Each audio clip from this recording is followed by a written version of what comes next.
Jasdan police station ખાતે તારીખ 30/3/2025 એક ફરિયાદીભાઈ આવેલા અને તેને ફરિયાદમાં જાહેર કરેલ કે તેના સગીર વયને દીકરાને જીવન સંસ્થા આંબરડી જે આવેલી છે તેના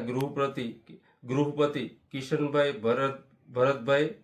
ગાંગડિયા તેઓના દીકરાને ખરાબ કૃત્ય કરી હેરાન કરતા હોય અને કોઈને કહી દઈશ તો આ બાબતે અવારનવાર એને હેરાન કરતા હોય, જે અનુસંધાને તેના આચાર્ય જીવન સંસ્થાના રત્નાભાઈ રાઘવાણીને જાણ કરતા તેને કીધેલું કે આવું તો ચાલ્યા કરશે એમ કરીને મદદગારી કરેલી હોય તે બંને વિરુદ્ધ જસદણ પોલીસ સ્ટેશન ખાતે BNS કલમ 352, પોક્સો કલમ 7, 17 એટ્રોસિટી વગેરે મુજબ FIR રજીસ્ટર કરવામાં આવેલી છે અને આ ગુનાની તપાસ શ્રીજીતા પટેલ સાહેબ SC/ST સેલ રાજકોટ ગ્રામ્યનાઓ ચલાવી રહ્યા છે અને આરોપીને રાઉન્ડ અપ કરી આ બાબતે જરૂરી કાર્યવાહી કરેલ છે.